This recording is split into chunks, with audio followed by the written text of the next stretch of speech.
Hello and welcome to the 99th Monkey News, formerly known as the 50-cent tour of the day. Today is Thursday, October 17th, 2013, and the House voted last night to raise the debt ceiling, and the House and Senate evidently reached some agreement, and so the immediate crisis is over. But what is looming in the future in 3 months, I don't know. Here from the testosterone pit, next step in dismantling the dollar and U.S. credit hegemony. And just an article from yesterday, probably before the end of, actually this is from Monday, October 14th, so definitely before the resolution last night, as if that really makes any difference, because we actually still have the problems, the long-term problems that we had before with the Fed and all the financial issues, the banks siphoning off all of our money, and through our money all of our energy and resources. And will this same issue crop up again in 3 months? The Republicans were saying yes, and Obama said no. So we shall see who is right. The guys who are anticipating a restoration of the Republic, as far as I know, were kind of scratching their heads last night, not sure that, like, this wasn't supposed to happen. Well, it did happen, guys. And we just, I think, need to stay on our knees and continue to pray. But to help people understand, and I'm assuming that most of the people who watch the video already do understand, but here's a video: the biggest scam in the history of mankind, debt ceiling truth. Now, I found this on Facebook, and the original video was pulled, and I had to find another link. So I'm hoping that this is still here by the time anybody might happen to check the link. If not, try doing a search, and actually I will probably download this video just in case it is people aren't liking to, leave it on YouTube. You know how that happens with YouTube. Sometimes things mysteriously disappear, and yesterday it mysteriously took my 22 or so minute video 198 minutes to upload to YouTube, and nothing unusual was going on my end. So not quite sure about that, but I do apologize to anyone who was anticipating seeing it at the normal time. I want to shift into something that is an idea that goes back a ways. Bring your own bag. Every once in a while I watch an episode of Portlandia on Netflix. It's pretty funny. It's produced by the Saturday Night Live producer is somehow involved, and it's kind of like Saturday Night Live in that about one skit out of 5 is funny, but the ones that are funny are roll on the floor funny. And there was a bit on Portlandia on one of the episodes about a guy who'd forgotten to bring his bag to it was a neighborhood Portland little grocery store, very hip, very progressive. And they wouldn't give him a bag, and they just were all shocked and looked at him cross-eyed because he had forgotten his bag. So it's a big deal. And in San Francisco, they banned plastic bags at large chain supermarkets and pharmacies in 2007, and currently considering extending the ban to all retailers and including a charge on recycled content paper bags. So here we have this photo of a bunch of plastic garbage in a field. Yeah, it does happen, and I've seen those photos on Facebook of the birds that have died, and you can see all the plastic junk inside of them. That is terrible. But you know, it's not all about bags. I can appreciate that the bags are an issue, but the issue goes so far beyond bags. And you know, they want you to recycle your bags. They want you to bring your own bags. But really, the broader issue is all the other packaging. And it's a racket when you think of it. If we could have reusable glass, you know, plastic is so bad for you anyway, have contact between plastic and your food. If we could have neutral containers like, you know, glass, or even wax paper kind of containers, things that we used to have in the, you know, I was born in the 50s, and in the 60s, I can remember a milkman delivering our milk in glass bottles. So, you know, why not have glass bottles? They want you to bring your bag, right? What about other packaging? And could we not reuse? And you know, I'm not coming at this from being a greenie. I'm coming at this from being a, you know, concerned about health and what we store things in. And packaging changed a lot after this. It's 1982. Yeah, there was a lot of plastic packaging before this, but you know, cottage cheese, sour cream, yogurt, things like that used to just come in a plastic tub with a lid. There wasn't a seal inside. Things were not, you know, sealed. They were just packaged. And this Chicago Tylenol murders, this scare is what really shifted packaging and made it a lot more intense, probably a lot more expensive. And there is some evidence that this was a sort of pharmaceutical false flag, if you will, not to bring down the pharmaceutical industry, but to build up the packaging industry and to add more layers to everything, more layers of plastic, might I add, to every product. And I'm sure it raised the price. I've never seen any statistics, but it was just bizarre in the 80s when we started, everything we bought was sealed, whereas before it was just closed. It was contained, but you know, not triply sealed. So here's this book to blast Tylenol myths. And now this is not a new story, okay? This article came out in 2010. I think the book was released maybe in May of 2013. But the book called The Tylenol Mafia.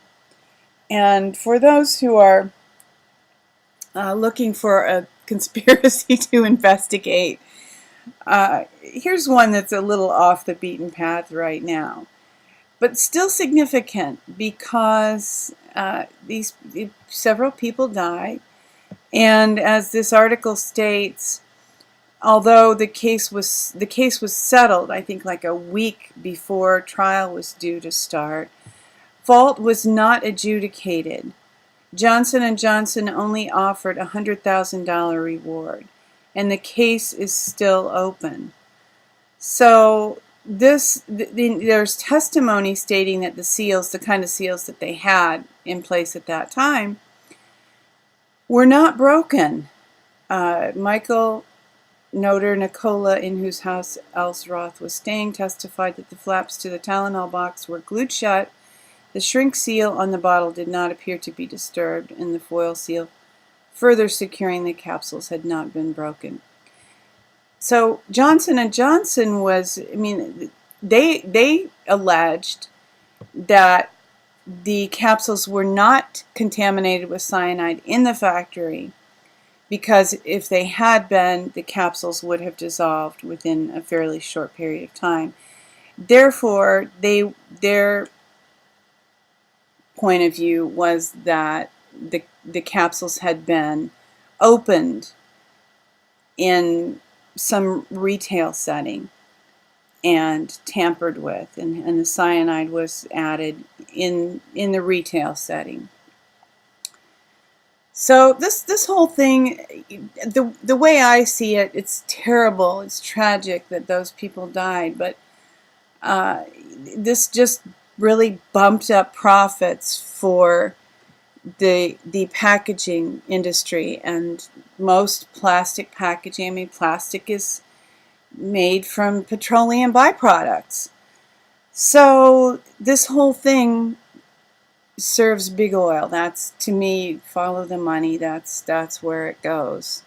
So I realize that's, as I said, it's off the beaten path at this time. I thought people might want a break from hearing about the economy and the debt ceiling and all that goes with that. Now here's another really interesting. I read this, I'm not convinced, but I feel like it's important to put it out there. From the Vatican Project, Fukushima fake, not one nuclear death of human or animal. I'm not even going to comment on this a whole lot. This is a very long article. Just because I'm not going to comment because I don't have an opinion. I'm open to this being real, and certainly I have come to believe that Fukushima was dangerous and that people and the environment were severely injured. Therefore, I am going to park this at your doorstep next to your curb, and if you're interested, you can check it out. And if you want to leave a comment and let me know what you think, then that'd be great. I happened to turn on Fox last night as I was cleaning up the kitchen after dinner because I wanted to know if the House had passed the bill. I guess I had a morbid curiosity. And I happened to just catch this on Fox. This is from RT that has the video. Stenographer snaps during House vote, rails against Freemasons. And sadly, my thought when I heard this and saw this is, we keep having people promise us there's going to be an announcement. The good guys keep saying there's going to be an announcement.